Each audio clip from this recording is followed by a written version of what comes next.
ومن يضلله فلا هادي له أزلي أبدي دهري ديمومي ولا أول له ولا آخر له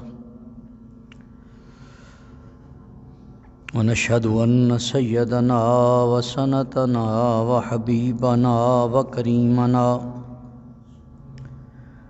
وغوثنا وغياثنا ومغيثنا وقطبنا وفريدنا ونظامنا وأولانا وأعلانا وبالانا محمد صلى الله عليه وسلم عبده ورسوله أما بعد فأعوذ بالله من الشيطان الرجيم بسم الله الرحمن الرحيم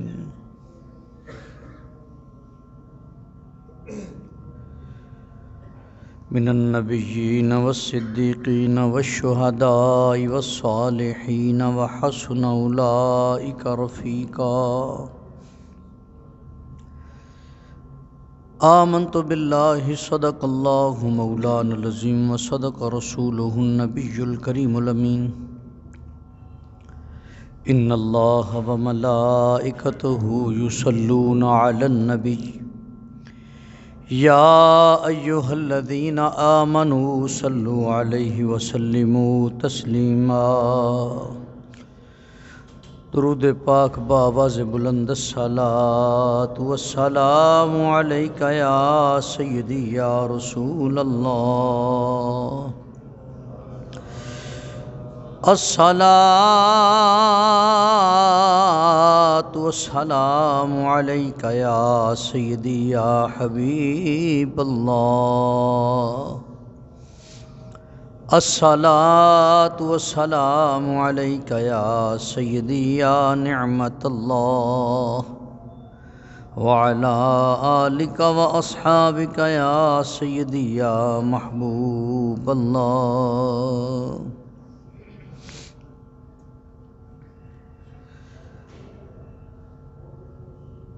لجپال عربی مایا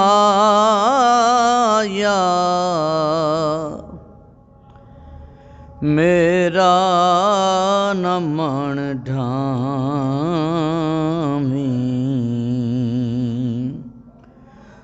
دکھ درد آ ونڈاویں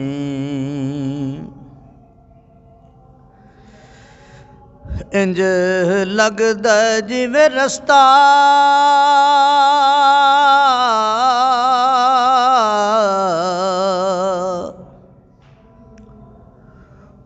بھل گئیاں میرے ڈھولا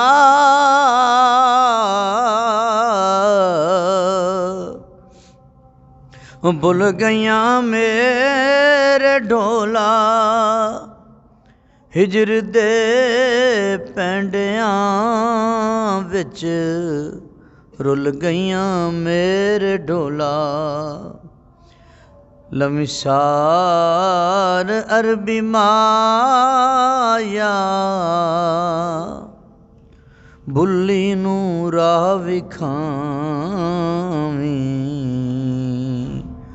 دکھ درد آ ونڈاویں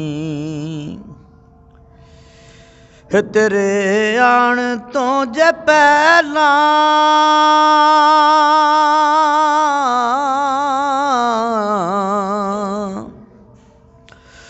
مک جان میری سہواں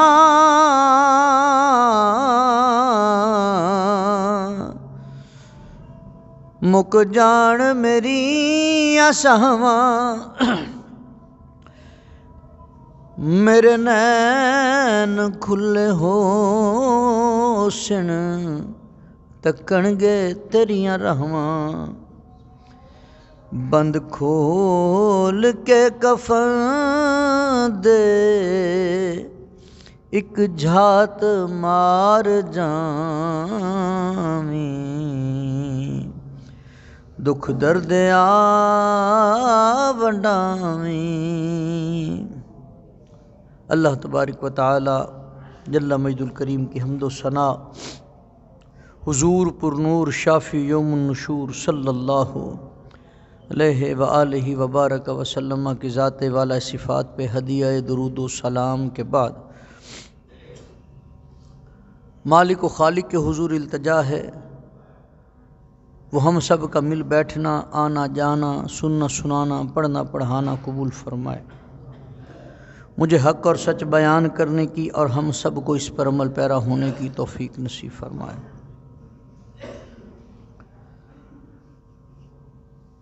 عزیزان گرامی قدر،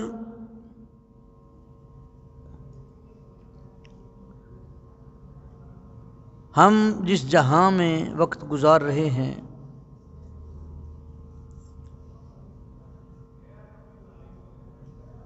اور تیزی کے ساتھ ہماری مہلت ختم ہونے کو ہے، اسے عالم مشہود کہا جاتا ہے، عالم دنیا بھی کہتے ہیں،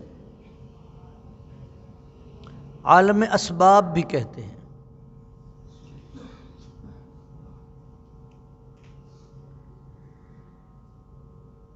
یہاں پر ہر بندہ اپنی ایک خاص مہلت کے لیے وقت گزار رہا ہے۔ کسی کے پاس وقت ہے، مہلت ہے 2 سال کی، کسی کے پاس 4 سال کی، کسی کے پاس 10 سال کی، کسی کے پاس 20 سال کی، کسی کے پاس 50 سال کی، اور کوئی 100 سال کی مہلت لیے لیکن آخر چل جائے گا، یہاں سے جانا پڑے گا کیونکہ مہلت ختم ہو گئی۔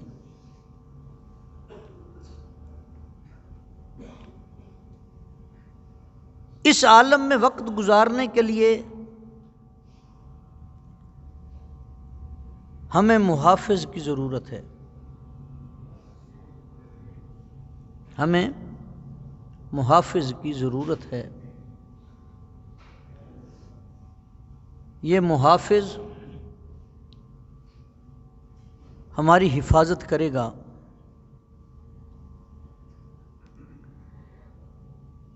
سب سے پہلا محافظ وہ تعلق ہے جو اللہ اور اس کے رسول کے ساتھ قائم ہو جائے۔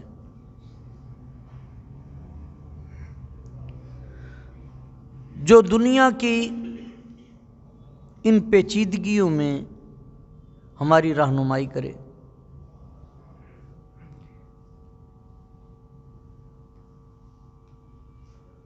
حفاظت کا دعویٰ کرنے والے بہت سارے ہیں۔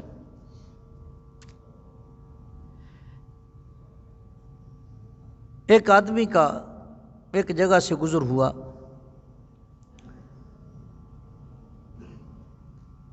تو ایک جوان کو سینہ تانے کھڑے ہوئے دیکھا اور اس کے یہاں پہ لکھا بھی ہوا تھا محافظ۔ اس سے پوچھا بھی تیرے شانے پر یا تیرے کندھے پر یہ محافظ کا لوگو بھی لگا ہے اور تو ہے کون؟ وہ کہتا ہے میں محافظ ہوں۔ کیسا محافظ ہے؟ انہوں نے کہا جی میں ان کی جان اور مال کا محافظ ہوں۔ انہوں نے کہا کس انداز میں؟ بات سمجھ میں نہیں آئی۔ تیرے قریب کوئی آنے سے ڈرتا ہے، تیرے قریب سے گزرنے سے ڈرتا ہے، تو کیسا محافظ ہے؟ انہوں نے کہا جی میں بھی محافظ ہوں، میں ان کی جانوں پر، ان کے مالوں پر محافظ ہوں۔ اس کا تھوڑا آگے گزر ہوا تو ایک صاحب کو دیکھا جو ایک مسجد سے باہر نکلتے ہیں، کوئی ان کے دائیں سے، کوئی بائیں سے، پیچھے سے بھاگا آ رہا ہے، کوئی سلام لیتا ہے، کوئی دست بوسی کرتا ہے، کوئی گلے ملتا ہے۔ پوچھا بھی آپ کون ہیں؟ انہوں نے کہا میں بھی محافظ ہوں۔ کہا آپ کیسے محافظ ہیں؟ ہم نے تو جو محافظ دیکھا ہے وہ تو بڑا تگڑا نوجوان، ہاتھ میں ہتھیار تھامے ہوئے وہ کھڑا ہے، اس کی تو اتنا روب، دہشت، دبدبہ ہے، اس کے قریب آنے سے کوئی ڈرتا ہے، تو آپ کہتے ہیں کہ میں محافظ ہوں؟ یہ ہر کوئی بچہ ہے، بڑا ہے، بوڑھا ہے، یہ سارے آپ کے ارد گرد بھی ہیں، آپ سے مل جل بھی رہے ہیں، دست بوسی بھی کر رہے ہیں، آپ کیسے محافظ ہیں؟ وہ جواب دیتا ہے میں ان کے دین کا محافظ ہوں، شریعت کا پہرے دار ہوں، میں شریعت کا پہرے دار ہوں، میرا کام شرعی معاملات کو لے کر چلنا ہے، میں ان کا امام مسجد ہوں۔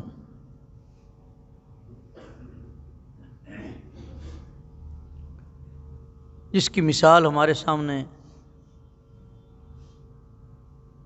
امیر المجاہدین حضرت علامہ مولانا شیخ الحدیث و تفسیر خادم حسین رضوی صاحب رحمۃ اللہ تعالی علیہ ہمارے سامنے ایک بہترین مثال ابھی جنہوں نے پردہ فرمایا ہمارے سارے گزری، کل جن کا جنازہ ہوا فخر المناظرین، فخر العلماء حضرت علامہ مولانا پروفیسر ڈاکٹر سعید احمد اسد صاحب رحمۃ اللہ تعالی علیہ، فیصل آباد والے، ایک تاریخی جنازہ تھا۔ اتنی دنیا کہاں سے آئی، کس لیے آئی؟ وہ اپنے شرعی معاملات میں ان کو اپنا محافظ سمجھتے ہیں۔ تھوڑا سا اور اس بندے کا آگے جانا ہوا تو اس نے کیا دیکھا کہ ایک اور بزرگ شخصیت جو جلوہ گر ہے، اپنے مسند پہ بیٹھے ہیں، ارد گرد پروانوں کا، محبت کرنے والوں کا ہجوم ہے، لوگ جوق در جوق آتے ہیں، ملتے ہیں، دست بوسی کرتے ہیں، بیٹھ جاتے ہیں، توجہ حاصل کرتے ہیں، پھر چلے جاتے ہیں، پھر نئے آ جاتے ہیں، ایک سلسلہ چل رہا ہے۔ پوچھا بھی یہ حضرت صاحب کون ہیں؟ تو ایک جوان جواب دیتا ہے، وہ کہتا ہے یہ ہمارے طریقت کے معاملات کے محافظ ہیں، یہ ہمارے شیخ ہیں، یہ ہمارے طریقت کے معاملات کے محافظ ہیں۔ تو یہ تو بات پکی ہے، جو صاحب شریعت نہیں ہوتا وہ صاحب طریقت بھی نہیں ہوتا۔ جو صاحب شریعت نہ ہو اور وہ صاحب طریقت ہونے کا دعویٰ کرے، وہ ایسا ہی ہے جیسے کوئی یہ کہے کہ یہ تمہ جو ہے اس کا ذائقہ تربوز جیسا ہے، بے شک شکل ملتی ہو، شکل ملنے سے ذائقے نہیں ملا کرتے۔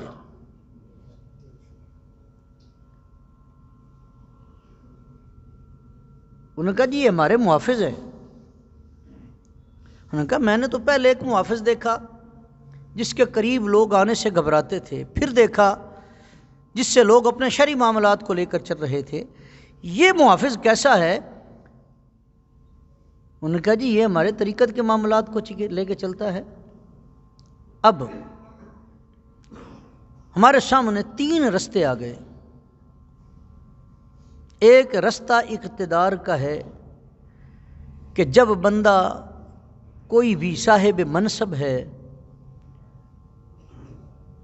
تو صاحب منصب ہونے کے ساتھ ساتھ یہ وہ صاحب منصب جو حکومتی معاملات کے ہیں تو وہاں پر جلال نظر آتا ہے۔ حضرت عمر کا دور نظر آتا ہے کہ کسی میں جرت نہیں تھی کہ کوئی گزرنے والی خاتون کو آنکھ بھر کر بھی دیکھ لے۔ ایک وقت آیا کہ ایک بندہ ہاتھ میں زکوٰۃ کا پیسہ لے کر مدینے کی گلیوں میں چکر لگا رہا ہے اور ہوکا دے رہا ہے کوئی زکوٰۃ لینے والا؟ اور زکوٰۃ لینے والا کوئی نہیں۔ آج تو چنگے بھلے کو آپ کہہ دیں نا کہ جی میرے پاس کچھ زکوٰۃ کا پیسہ پڑا ہے، تو میں اسے، وہ کہتا ہے جی میں مستحق ہوں، مجھے دے دیں. ہمارے میں وہ ایمانی غیرت ختم ہو گئی، ایمانی غیرت ختم ہو گئی. ہم تو یہ دیکھیں کہ ہم بازار میں جاتے ہیں گوشت لینے کے لیے، مرغی کا گوشت ہی لگا لیں. ہم نے کبھی یہ بھی تحقیق نہیں کی کہ یہ جو مرغی کا گوشت بنا کے دینے والا ہے اسے ذبح کرنا بھی آتا ہے کہ نہیں، اسے تکبیر بھی آتی ہے کہ نہیں آتی. وہ ایسے پکڑتے ہیں، اسی طرح چھری پھیری اور پھینک دیا. اور جو حرام مغز ہے وہ اس کا تعلق جسم سے کٹتا ہی نہیں. اگر پوچھے تو کہتے ہیں جی 10 روپے کا گھاٹا پائے گا. ہم 10 روپے کے پیچھے جو بندہ 650 روپے کا گوشت کلو خرید سکتا ہے وہ 660 روپے کا بھی خرید سکتا ہے، 670 کا بھی خرید سکتا ہے. اور اللہ کے بندو پیسہ دے رہے ہو کم از کم حلال تو حاصل کرو کہ تمہارے خون میں جب جائے تو آپ کی جو لذت ایمانی ہے اس کو تباہ نہ کرے. جب آپ کا کھانا پاکیزہ ہوگا پھر ریلیاں نہیں نکالنی پڑیں گی عزت رسول کے لیے، پھر ریلیاں نہیں نکالنی پڑیں گی. ہمارا 7 سال کا بچہ دشمن کے سامنے سیسا پلائی دیوار بن کر کھڑا ہو جاتا ہے جب خون کے اندر لذت غیرت ایمانی موجود ہوتی ہے. ہم تو یہ بھی خیال نہیں کرتے، ہمارے پاس اتنا وقت ہی نہیں ہے. اگر سب لوگ اس کا خیال کرنا شروع کر دیں تو دکانوں پر بھی وہی لوگ آئیں گے جو باقاعدہ تربیت حاصل کریں. دعوت اسلامی نے ایسا بڑا اچھا کام کیا اس حوالے سے کہ انہوں نے ایسے مراکز قائم کیے کہ وہاں پہ جا کے آپ جانور کو ذبح کرنا سیکھیں. آپ کو پتہ ہو کہ جانور ذبح کیسے کرتے ہیں. کئی بار ایسا ہوتا ہے کہ قربانی پر جو کسائی ہم منگواتے ہیں کہ جی یہ جانور ہمارا ذبح کرے گا، ہمیں اس کا بھی پتہ نہیں ہوتا کہ اس کو بھی ذبح کرنا آتا ہے کہ نہیں آتا. یہ صرف رگیں کاٹنا جانتا ہے، یہ تکبیر پڑھنا بھی جانتا ہے، ہمیں نہیں ہوتا. ہمارا یہ حال ہے. تو جب ریاست کی بات ہے تو جلال ضروری ہے، تو جلال ضروری ہے، اس کا رعب و دبدبہ قائم ہونا ضروری ہے. اور جب ایمان کی بات آ جائے تو ایمان کے 2 پردے ہیں، ایک ظاہری ہے ایک باطنی ہے. ظاہری کا نام شریعت ہے، باطن کا نام طریقت ہے. اگر شریعت کے لیے آپ امام مسجد سے دور ہوں گے آپ کو شریعت کا پتہ ہی نہیں چلے گا. پھر مرزا جلمی جیسے بندے اٹھ کے بکواس کرتے ہوئے نظر آئیں گے کہ اولیاء اللہ کا تو ذکر ہی قرآن پاک میں نہیں ہے. یہ تو ان ولیوں کا ذکر تھا جو حضور کے دور میں ہو گئے. تو اگر قرآن میں یہ اس وقت تھا تو یہ آیات منسوخ کیوں نہ ہوئی؟ پھر بہت سارے نکل پڑتے ہیں، بہت سارے ایسے اٹھتے ہیں جو آ کے اپنی مرضی کا دین ٹھوکنے کی کوشش کرتے ہیں. وجہ کیا ہے؟ ہم اپنے اس محافظ سے دور ہیں، ہم اس محافظ سے دور ہیں. اب ان دنوں میں ایک مسئلہ سوشل میڈیا پہ بہت تیزی کے ساتھ، حالانکہ یہ علماء کے مسائل ہیں، وہ آپس میں اس کے اوپر مناظرے کریں، اس کے اوپر تحقیقات کریں، یہ ان کا کام ہے. عوام کا کام ایسا نہیں ہے. انہوں نے کہا جی کہ امام کے پیچھے جب بندہ نماز پڑھ رہا ہوتا ہے تو اس کے پیچھے بھی اس کو سورۃ فاتحہ پڑھنی چاہیے. کہتے ہیں دلیل کیا ہے؟ وہ کہتے ہیں لا صلاۃ الا بفاتحۃ الکتاب. وہ کہتے ہیں بغیر سورۃ فاتحہ کے نماز ہوتی نہیں. اب اس موضوع کو لے کر چل پڑے. اب یہ اس بیچارے کو پتہ نہیں ہے، اس نے اسکول پڑھا، کالج پڑھا، یونیورسٹی پڑھی، لیکن یہ شریعت سیکھنے کے لیے مدرسے میں آیا ہی نہیں.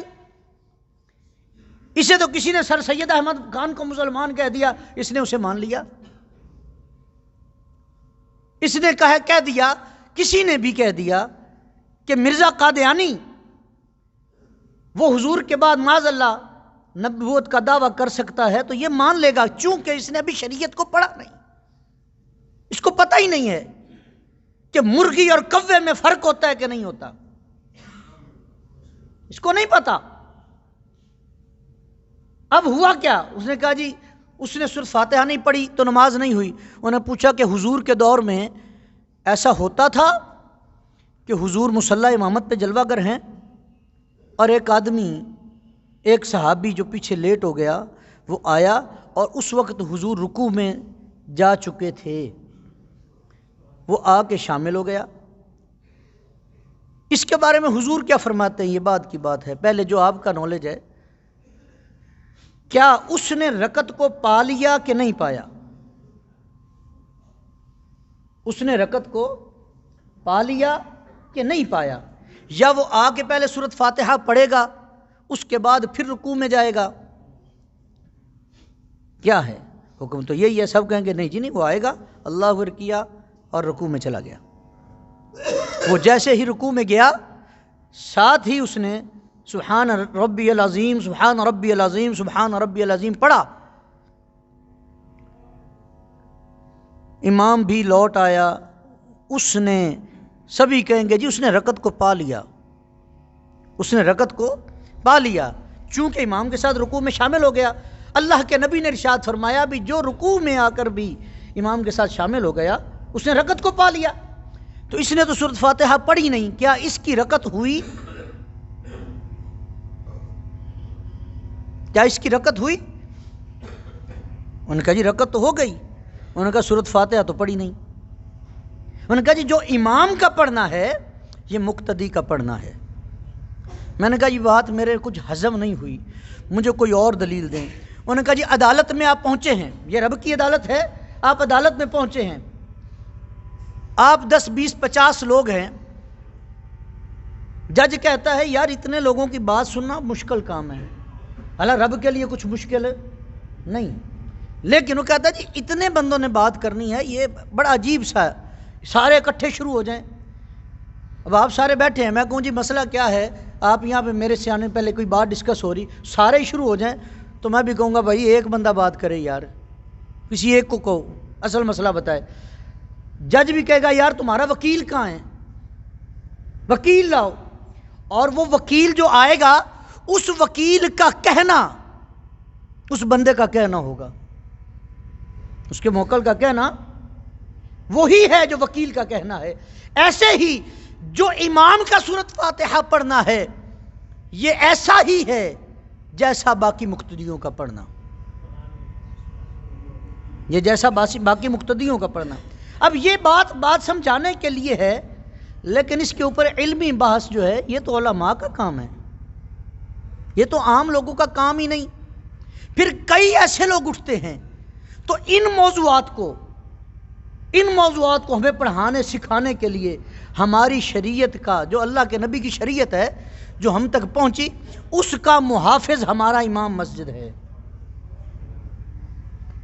اب کچھ ہر بندے کو ظاہر ہے روحانی غذا کی ضرورت ہے، ہر بندہ چاہتا ہے مجھے روحانی لذتیں حاصل ہوں۔ اس نے سن رکھا ہے کہ شیخ عبدالحق محدث دہلوی آنکھیں بند کرتے تھے تو حضور کی زیارت ہو جایا کرتی تھی۔ اب وہ چاہتا ہے کہ مجھے وہ لذتیں ملیں جو داتا علی حجویری کے دور کی تھی، وہ چاہتا ہے مجھے فرید الدین مسعود گنج شکل رحمہ کی خدمت میں بیٹھنے والی لذت چاہیے۔ اب نبی نہیں آئیں گے، حضور نے فرما دیا لا نبی بعدی، کوئی نبی نہیں آئے گا، جو نبی آنے تھے وہ آ چکے، جو رسول آنے تھے وہ آ چکے، حضور کے بعد کوئی نبی نہیں۔ تو پھر یہ آگے دین کا کام چلے گا کیسے؟ اس کے دو گروہ بن گئے، ایک نے شریعت کے پلڑے کو پکڑا، وہ طریقت پر بھی عمل کرتے ہیں لیکن شریعت پر زیادہ کاربند ہیں،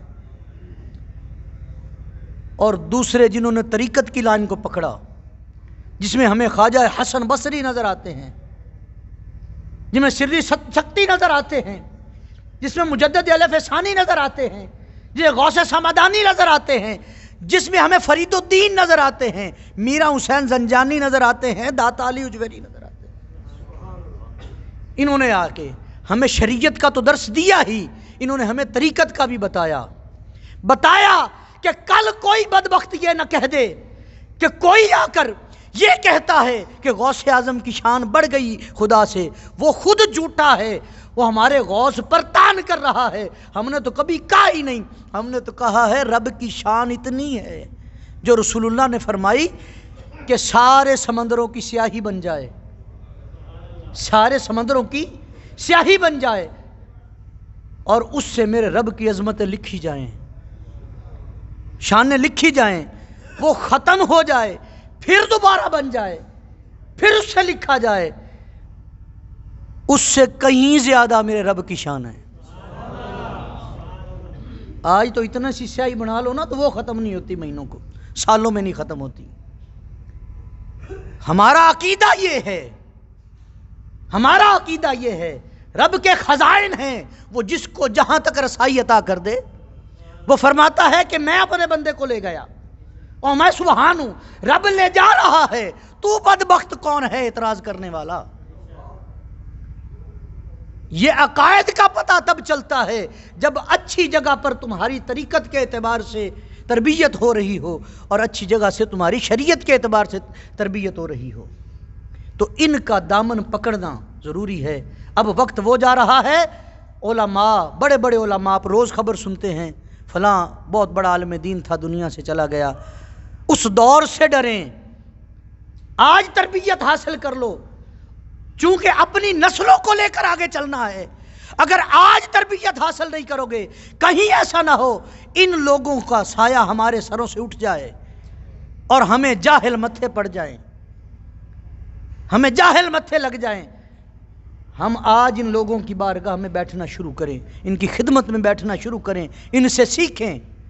انشاءاللہ یہ سیکھنا تمہارا کام ہے، اللہ نسلوں کو خوشبودار کر دے گا۔ دعا ہے اللہ ہم سب کو عمل کی توفیق عطا